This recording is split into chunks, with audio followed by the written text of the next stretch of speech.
Brian Hooks, welcome to We the Builders. Thanks for having me. Glad to be here. I was discussing this before recording, but I came across Stand Together about 2 years ago. Okay. And we have some I guess like overlapping friends in the ecosystem, but you're the first, I would say, philanthropic executive and leader that's come on the show. Okay. So I'll try not to blow it. this is going to be interesting. But Stand Together is also a very unique organization, I would say. We are. You you don't describe your work there as just philanthropy. You describe it as venture philanthropy, and all likened it to patronage. And so I'd love for you to explain what is the business of Stand Together. Sure. How do you operate it as more of a business than a nonprofit organization? Well, we are kind of an odd duck in philanthropy. In fact, I'd push back on this term philanthropy altogether. I prefer to think of us as in the problem-solving business. And so, we are a philanthropic community. We're a community of leaders, business leaders, philanthropic leaders, come from all across the economy, all across the country, different industries, different age groups, different interest areas. But people who have decided that we can accomplish more by pooling our knowledge and our capital, working together than any one of us can on our own. And we set out to help solve the big problems in our country and society. And, the diversity of the approach and the capabilities that the people that are involved in Stand Together bring are a source of our strength. But we're united in this idea that every person has a gift. And to the extent that society is structured in a way that helps people to discover their gifts and apply them in a way that allows them to succeed by helping others succeed, this is how we make progress as a society. So what we do is we look for the barriers that are sort of getting in the way of that success equation and work hard to remove them. That's interesting. So I want to probably zoom in on this idea of every person has a gift. Yeah. Well, it's also so my day job is like in venture capital, and that we're in the talent finding business as well. Sure.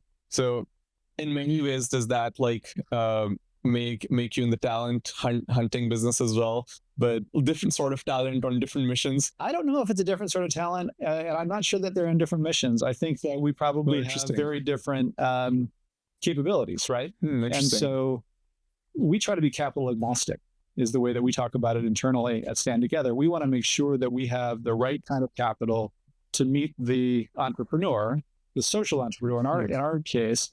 But social entrepreneurs come in all different shapes and sizes, right? They can be, lone wolves, people who are pursuing a solution to a hard problem on their own. We want to be able to support those people. They can be nonprofit leaders or entrepreneurs that are building in the nonprofit sector. It can also be for-profit entrepreneurs, who are building businesses into a gap in society that solve problems, creates value for people, and helps them in their success equation. And so we've got the ability to fund and beyond funding, come alongside and support entrepreneurs who are solving hard problems. No, very fascinating. Give you an example if I could. So we, about 10 years ago, we met a guy named Sal Churi. Sal was this wily law professor at the University of Chicago, the youngest law professor on the tenure track at the time. And he had this crazy idea that if you could identify technology companies where the technology was basically proven, and it was technology that was helping, it had great value, help people to improve their lives, but it was locked up behind regulatory barriers. And by the nature of the stage of the company, it was an early stage company, it didn't have the ability to navigate the regulatory morass that a large company has. This regulation which probably was never intended for them, right? Past decades before the technology was even conceived. But the regs were going to prevent that company from succeeding and therefore creating value for people. Sal said, I bet if we took equity stakes in that company and we brought not just that capital, but our regulatory expertise, because that's the kind of lawyer that he was, we could help those entrepreneurs unlock the value in their company at scale. And so we said, Sal, you're just crazy enough that this could work. And we took a bet on it, right? And helped to stake what is now Trust Ventures, his venture company. And now they're on their, fifth fund. They're doing great, and they've unlocked incredible value through technology companies. But to us, that's problem solving, right? We're if we didn't have the right capital, we would have had to tell Sal, well, once you start a nonprofit, and maybe we can help you because we're a philanthropy. Right. That would have been crazy, right? Right. So we want to be able to solve problems. We want to support founders, regardless of sort of the size or the shape that they come to us in. That makes a lot of sense. Where did when you started out, maybe you can go back to the origins, and was that always the thesis, or how did you come about that thesis that where entrepreneurs solving problems come in different shapes and sizes, and you don't need to fit everyone under that like nonprofit philanthropy bucket? I think it, we're an organization that was founded 23 years ago, and we have gone through all sorts of changes, a lot of trial and error. Mm-hmm. If you talk to our founder, Charles Koch, he'll tell you the emphasis has been on the error, right? You learn more from your failures than you do from your successes. Yeah. So we look very different today than we did even just 5 years ago, let alone 23 years ago. But what hasn't changed are the principles that guide us. And so we're a principle-based organization, right? We believe in people. We believe in the dignity of every individual. And we believe that when people are free to pursue their gifts in a society that rewards people for creating value for others, great things happen. And you do that at scale. That's how you make progress as a society. And so we've been guided by those principles, and we've been on a mission to figure out what are the best ways to apply those principles to unlock the potential in people. Mm-hmm. So when we started, I had no idea that we would be investing in, Sal Churi, venture capital, or companies. Right. But candidly, I didn't have any idea that we'd be investing in the Mercatus Centre at George Mason University, a nonprofit research center, or any number of the other organizations that are part of the Stand Together community at this point. This is a great segue, which is your alma mater as well. It's why I had to name drop the Mercatus Centre. It's where I spent 14 years. I had the privilege to lead it for 10 of those years. What are some? Well, I don't know Tyler Cowen well, but he seems to have a larger footprint across our ecosystem, and mostly in the technology circles as well. Yeah. So what are some of your takeaways? I assume you work closely alongside him at the Mercatus Centre. Tyler's one of the most incredible individuals you'll ever meet. And I had good fortune to work directly for him for 14 years. And, you just learn something from Tyler every day that you see him. There's a lot of things you can say about Tyler. I think the most important thing to me is that he's curious. Right, Tyler is never ever satisfied. I mean, he knows more than just about anybody in the world, right? I mean, let's be frank; he's a very, very smart guy, but he's never satisfied with what he knows. He always wants to push one step further, and that leads him into all sorts of different places to learn. Right, so Tyler can quote to you, the lyrics of a pop song, just as well as he can quote to you, the teachings of the economists that he's working alongside at George Mason, because he's curious. He wants to know how the world works, and he's willing to look in, what a lot of people might consider to be unusual places, and then he can synthesize that knowledge, which ultimately, is what innovation is all about. Right? So he can discover things that most people wouldn't even think to try to find. Anyway, you can tell I'm a huge fan of Tyler. Your curiosity is like a great trait, I guess, like among entrepreneurs as well, that I've observed. Endless, insatiable curiosity. Yeah. What are some of the traits that now you find consistent amongst some of the top people that you've backed? What have you learned about backing exceptional people over the years? I think one of the things you learn is that you find extraordinary talent in some of what might seem to be the most unlikely places. Yeah. There's a guy that I've just spent some time with at the end of last week, so it's fresh in my mind. A guy named Scott Strode, who's the founder of an organization called the Phoenix. The Phoenix is on track to be one of the most, it's already one of the most effective addiction recovery organizations in the country, on track to be one of the largest. When we met Scott 10 years ago, it was a tiny organization out of Denver. And Scott is somebody who struggled with addiction himself for a decade or more before he founded the Phoenix. A lot of organizations would look at Scott and say, hey, it's great that you've been able to do this, but, we're going to go and look for the PhD that's figured out how to help people who are struggling. It turns out Scott's one of the smartest and most innovative and most effective entrepreneurs I've ever met. Right. And in my role, I got 100 stories like that, which is pretty exciting. What do you think? What are some traits that make Scott really effective at solving that problem at scale? Because many people, I would assume, as we see in venture capital as well, try to go after or have a particular idea, but not everyone is able to scale it, or I guess find product market fit, as we would call it. Yeah, no, I think that's the right way to describe it. I'd be curious. I bet what I'll see are I would imagine it's probably similar to what you see. I think humility is a really, really important trait. I think not just the willingness to be wrong, but a sort of actively seeking out people who will tell you and show you why you've missed something, so that you can learn from it and adjust. And I think the willingness to sort of approach whatever you've accomplished and say, hey, that was great, but we can always do better. Just to apply that to Scott, when we met him, his model was it's peer-to-peer physical fitness for people who have struggled with addiction. And he had built a couple of gyms. And so when we met him, we said, well, let's try to help you scale. And so we started building gyms together. Turns out building gyms is really expensive. And it works, but it doesn't scale. Right. And so through a lot of trial and error, the Phoenix is now a digital platform that is identifying and empowering other social entrepreneurs to be able to replicate their methodology local, I see, in their own communities, right? And that all of a sudden unlocks scale. I mean, they're in hundreds of communities now, and they just helped their 1 millionth person, right? Which is an enormous accomplishment. And their curve, their trajectory, they're on track to help 10 million people over the next few years. Could never have done that if they stuck with the brilliant idea that was working really well, which was to build jets.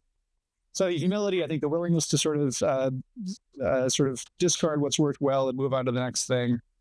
There's just an entrepreneurial spirit. How does that resonate with your experience? Yeah, but I guess they do come in all sort of shapes, but I do personally resonate with the entrepreneurs who have that humility, because they're able to recognize things that are not working, and not shut down to outside feedback, and quickly iterate their way to focus on the problem versus their version of the solution. And so that does seem to be, I think, the recurring trait. Kind of an openness, right? I mean, some courage is definitely important to be able to kind of buck the trends. Yeah, courage of your convictions, but also how do you balance that with the market reality? That's let's say it's a tricky balance. I want to come back to the business of Stand Together and Stand Together as an organization. Yeah. Because I was talking about scales, I assume the organization has also scaled in the time that you've been involved, and has expanded. So how big is the organization now? What are some lessons from scaling that? The mistakes that we've made in doing it. That's we have a lot longer to talk about that. Yeah, we've got a phenomenal team. And so we're a community, as I said, of leaders. You've got about 1,000 business leaders that have joined together under the Stand Together umbrella to pool knowledge and resources. We support hundreds of university programs, tens of thousands of K through 12 classrooms. We're in 1,300 communities across the country, working with hundreds of organizations like Scott's to solve the collateral consequences of generational poverty. We work with an incredible public policy grassroots organization, Americans for Prosperity, which is part of the Stand Together community, one of the largest grassroots organizations in the country. They're in all 50 states with bricks and mortar offices in 38 of them, in some cases, many, many offices. Millions of activists that are working with Americans for Prosperity to improve public policy. We deploy a little bit over $1 billion annually, and we're just getting started. So when you say 1,000 community leaders, is that like 1,000 people who are part of the company, but each of them have like their own initiatives? Or we have a pretty unique model. So we have, when I say 1,000 business leaders, I mean those are our donor partners, and they are incredible people, right? They're people who, by definition, have been very successful in their own lives, but they recognize that if you want to make a difference in society, you need the principles that have made you effective in business, right? You can't go it alone. There's no sort of single solution that's going to take on a problem as big as, say, transforming our education system or addressing generational poverty or addiction or any of these big problems. And so we need, specialization. We need the division of labor by comparative advantage. We need gains from trade. Who would have thought these principles that drive success in our society and business are also what we need to practice in an organization that's trying to take on big problems in society like we are. And so these are folks that come together and they contribute financially very generously, which is amazing. You never ever take that for granted. It's incredible that what people will contribute. But in almost every case, their financial capital is the least valuable resource that they bring to our partnership. And so, the chance to be able to engage somebody who's built a software company to scale and ask them, hey, what capabilities do you have from your business experience that might help Scott as he's building the Phoenix through software to scale? That's a big part of the magic of what makes Stand Together effective, is the true partnership, kind of the all-in partnership that these folks bring. Can you elaborate a bit on what you mean by donor partners? Are these entrepreneurs or other leaders who've been successful in their careers, different careers, and now they're looking for ways to have impact on society? Yeah, you got it. They come in and if there are some shared missions, where you combine forces. Is that the idea? That's exactly right. So you think about Stand Together was founded by Charles Koch back in 2003. Yeah. He had already been at Philanthropy, trying to solve problems in society for decades. Came to the realization, even somebody like him, who was generous and willing to put a lot of his own financial resources, but also just his time and talent into solving problems, it's too big for any one person to solve. No. So he set out to build a community of people who cared about the country like he did, but who would bring different approaches and be willing to kind of go all in like him. And fast forward 23 years, and that's how we start this community. And so we have a strategy, right? We say, okay, if you want to take on a problem like education, the traditional approach in philanthropy has been to kind of find the one organization that the donor really likes, okay, pour a lot of money into that organization, and then be pretty frustrated when you don't see social change. And what we say is, look, you want to change education, it's going to take dozens, maybe hundreds of organizations, each playing their part. But when taken as a whole, with some facilitation and some collaboration and some organization, which is a big role that Stand Together plays, we talk about putting together ecosystems of solutions where each of these organizations can do what they do best and know that another organization is going to do what they do best. And again, it's these market principles, right? The gains through trade and the division of labor by comparative advantage is going to mean that we can all accomplish a lot more through that approach than any one organization might be able to take on a problem like challenges in education. Let's talk a little bit more about education. That's of particular interest to me as well. I didn't mention this to you, but my career sort of started in social entrepreneurship as well. Okay. I didn't start in venture capital. Yeah. I was part of this nonprofit based out of Boston that was doing $1 million in equity-free grants to teams of student entrepreneurs working around a particular global social challenge that was decided by Bill Clinton was involved, the Clinton Foundation and the United Nations Foundation. How'd it go?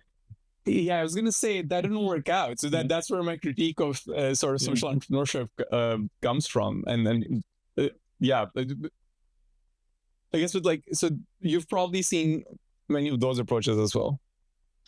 What do you make of, what are the reasons this idea of social entrepreneurship doesn't work?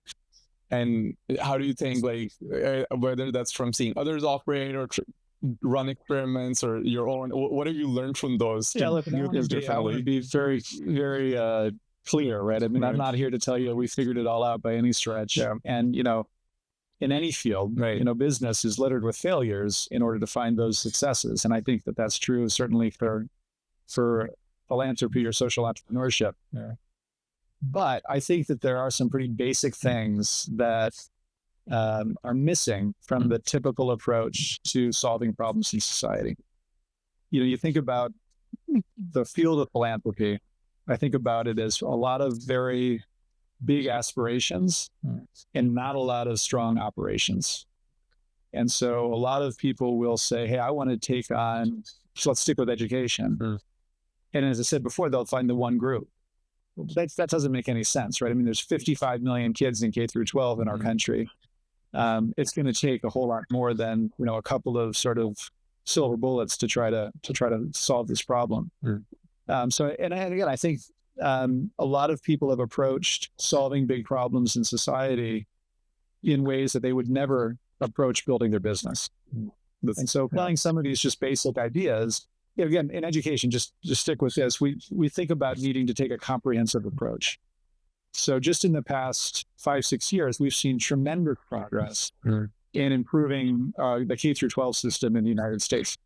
Miles to go, but more progress in the last 6 years than in the previous 60. And what did that look like? It's meant we've needed to have significant public policy reform because the previous public policy environment was really constraining the education that kids could get. For people who might not be aware or who don't have kids going through the system, what were those challenges or problems? So, COVID was the real watershed here. I have a 12-year-old. She was not 12 during COVID. And what happened was all the kids got sent home and put on Zoom, and all the parents were working from home. And we sort of overheard in the background what was going on with our kids' education. And for most parents, that was the moment, the watershed moment. In fact, we did a poll with the Walton Family Foundation at the time, a lot of research, and 70% of parents after that experience said that our system of education needed to be radically different, not just a little bit better, but radically different. We have a one-size-fits-all education system in our country. This is public and private, where we basically expect the student to conform to the system. All the research in the world demonstrates students learn differently. And so if we could have an education system that recognizes that, an individualized education where the student is able to find the education that fits the way that they learn, every kid has the potential to develop their gift and learn. And so how do we go from the one-size-fits-all to individualized education is the opportunity. And it's both with, creating some optionality within the public policy environment. In the last 6 years, we've been involved in over 80 reforms in education in about 28 states, to the point where now more than 50% of kids in our country live in a state where their parents have some options about where they can send their kid in the public system to find the education that's right for them. But it's great to have choice, but it only matters if you have good choices. Right. And so you got to also then support education entrepreneurs who are innovating to find new and better ways for kids to learn. So we started this, you'll like this because this is a sort of a venture model. We started a project again with Walton called the Vela Education Fund. And it was a model based on venture capital where we said, look, we're going to fund first-time entrepreneurs in education, mostly teachers and parents who had an idea about how to start a new education program. Small grants. We said most of them are going to fail, right? We have to be willing to take risks. Say 60% of them fail, which is not your typical approach in philanthropy, which is very risk averse. That would be 40% of them, which would be a big deal if we could operate at volume, would offer some new approaches for kids. Well, COVID hits, and we were completely wrong. Today, the Vela Fund has supported more than 5,000 of these entrepreneurs. 85% of them are not only succeeding, but they're self-sustainable without additional philanthropy. and they've helped over 5 million kids. And so you change the public policy environment, you support new and better programs to come in.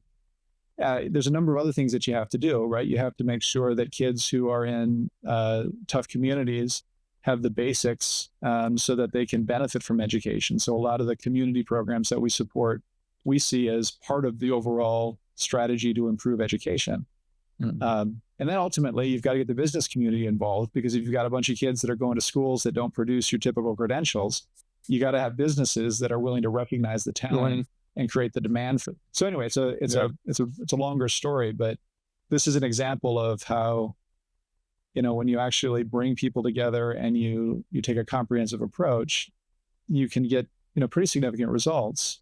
Whereas if you just sort of try to say, hey, let's just solve it in one fell swoop, you're going to be disappointed. You brought up a point there that every sort of kid, is unique and different. Can bring out their best if if they're adapt to whatever learning style fits them. And I totally agree with that. I think like individual is suited to doing different things, and education systems, whether that's K through 12, high school or college, or college, is not set up for that. What are your thoughts? I have way more thoughts on higher education. Yeah, tell me, what are you thinking? Well, I've done a lot of research, maybe some of it through the podcast as well, which is just looking at whether that's PhD students turned, whether that's like entrepreneurs or people contributing to the economy, through whether it's company building or working for companies, whatever that might be, whether that's employers hiring, graduates out of the top 20 universities in America, or especially, we'll stick to America for this conversation. I think it's broken all over the world, but we'll stick to America. Also by interviewing all these students who, I guess like fresh graduates who went through college, there's this consistent, theme that comes up. None of what they learn in college is applied in like their practical like career, and employers have to train them from scratch for every specific role, which is usually 6 to 12 months. And even then you're training and you're hiring in volume, and then it's like an expensive process, right? And if you take like post-grad education, PhDs, etc., the opportunity is to be paid to think.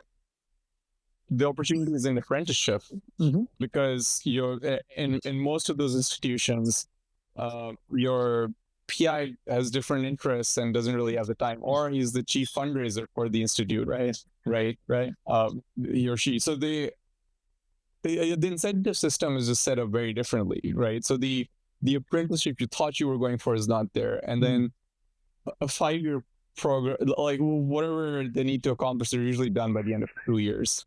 And and then they're just like, okay, well, now what are we doing? And for 5 years is too long a program.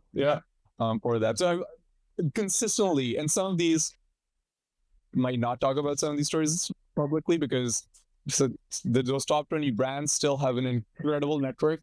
And I know, so there are parts I agree with. The part that you go to these brands, it's like this, it attracts like other people who might be well networked, or it's really, really smart, who are ambitious. And so it's like a good, maybe it's a good community to be a part of. But is that the only way to assemble high agency, super smart, intelligent communities? I mean, if that is the core value, and again, we're not anti sort of traditional higher education. We are against the idea that that's the only path to success, right? And as you said, I mean, for some people, this is the right path. Maybe is the most efficient way to get those benefits, even if it's not what you learn. It's in the classroom. It's the community that you build and the skills that you build in building that community, whatever it is. But we've got a society that has, I think, unfortunately, ranked career pathways with the 4-year college degree, or in some cases the 12-year, graduate school career, as the best. And I think that's done a lot of damage in our society. And I think especially as we approach the future and the way that the economy is changing, and for all the reasons that we could talk about, that's going to be a huge drag on our society. And so the faster that we can change that expectation, I think the faster we're going to unleash innovation, which creates multiple pathways for success where people can choose based on what's best for them. So I grew up in Pakistan. Then there we don't have this particular $2 trillion problem, which is the education debt, right? Because I guess like the culture is different. It's like mostly and that causes different problems. But it's like your parents was using their life savings to pay for your college, and obviously the fees aren't that high. It's still way higher compared to your income, but like maybe still somewhat affordable. But nobody really, there's no concept of going into debt or borrowing to get your education. But in the US specifically, higher education is really, really expensive. And especially if like all the value, and I completely agree with you, for a lot of people still, or maybe like comfortably more than like half of the population, that track makes sense. And it's whether we agree or disagree with it is irrelevant, because that's how systems outside of it are set up to evaluate talent pipelines. They're set up to validate talent pipelines. It's like that is not going to change overnight. Well, it's not going to change overnight. That's part of it. But it does need to change. Right. The way that businesses evaluate talent needs to change, especially given some of the disruption that's coming.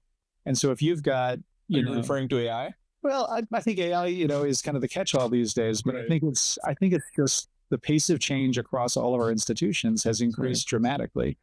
And so what was great yesterday is not going to fly, in 2 weeks. And if we expect the best and the brightest to have to show up at an employer with a job relevant 4-year degree in order to contribute to that company, I mean, those companies are going to miss out on, they're already missing out on a ton of talent. This is an area we work in. How do you solve for this? Well, I think that you have to get people focused on employers, focused on the whole person. What does this person bring to my company, and how can they contribute? Rather than I've got an abstract vision for a job that I need done, or a job description that I need filled, and I'm going to go out in the world and wait until I find somebody who fits in that box. And I know that's a little bit extreme, but it is how a lot of our companies have sort of done things so far. So I think we need companies to change the way that they see talent. And I think that, that can create a competitive advantage for companies, because you're going to attract, some of the traits that we were talking about earlier in terms of what makes somebody an entrepreneur. But then I also think there's plenty of other things that can be done, right? I mean, I don't put a lot of stake in credentials. In fact, sometimes I put the opposite of a stake in a credential, right? It can signal negative. But there are plenty of new programs that are helping to reskill workers with short-term programs that do wind up giving them a way to signal to the market a credential that says, hey, I can do this skill, that sort of thing. And I think the quicker that employers can figure out how to understand that and then develop systems that can sort talent based on their values and their aptitudes, rather than the piece of paper that they've got that says what they did for 4 years when they were 18, the better off employees are going to be, the better off employers are going to be. There's something like 90 million Americans right now who don't have a 4-year degree, but are willing to work hard and contribute to a company. I think companies that figure out how to find the people in that pool of talent that are going to help contribute to them are going to have an edge. I 100% agree with you.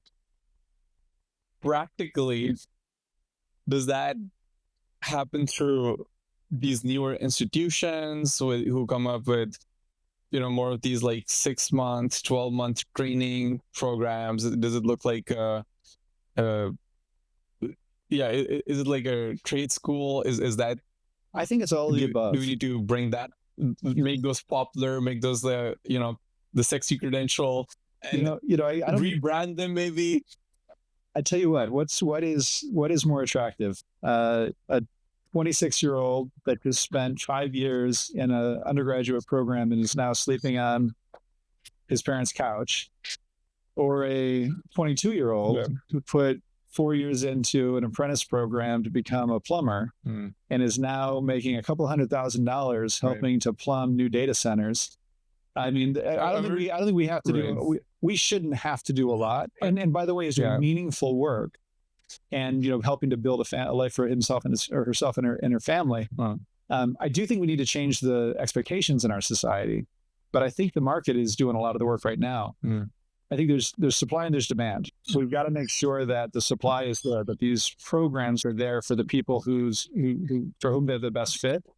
But I think the demand side is what we need to work on, because as employers figure out how to do this, they're going to create a demand for these students, these graduates, this talent, and that's going to cause the supply of these programs to explode. So I think we need to work on changing the norms within companies, and there's programs that are doing that, and I think there's a lot of momentum right now behind that. There's another program that started about maybe 14 years ago. You might have heard of the Thiel Fellowship. Yeah. Which was this other take at higher education. I think the idea was, why don't you, very similar, drop out and pursue a skill by pursuing your interests, and see where that leads to. And I guess, like, if you look at history of how education worked, if you look at Plato's Academy, that model, or the Socratic learning model, it was groups of pupils, sort of self-assembling to recruit their master, whoever is the master of that skill or field, and then you that's how you explore. But I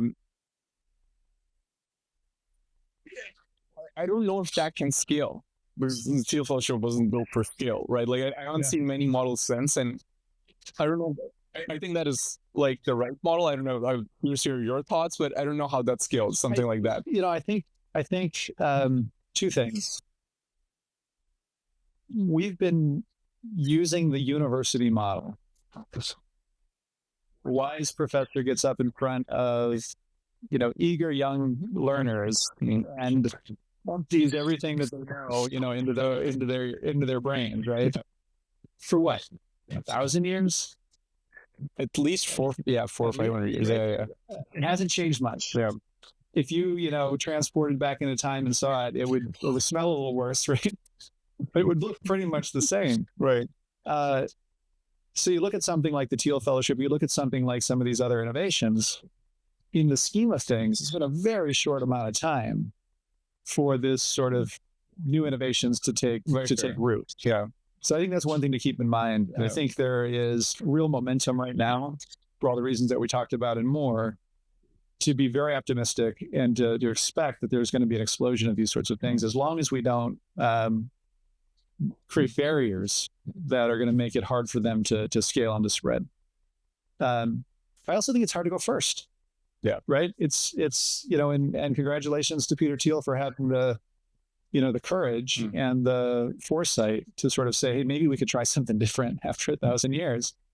But when people see those that they admire or that they identify with taking alternative paths, they're much more likely to do it themselves. And so I think there is a network effect here. I think that there is an expectation that we should see an acceleration of this as we go.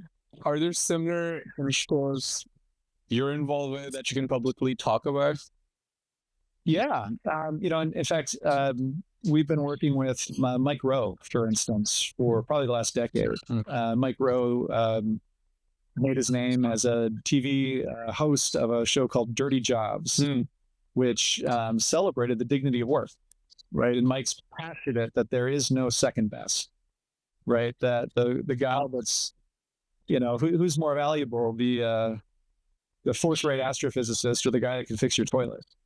Well, if your toilet's not working, it's the guy that fixes your toilet every day, right? Yeah. But our society doesn't celebrate that kind of work the way that we do, some of these other jobs. And so Mike's personal mission has been to lift up the dignity of work and celebrate people who aren't often celebrated for what he called birdie jobs.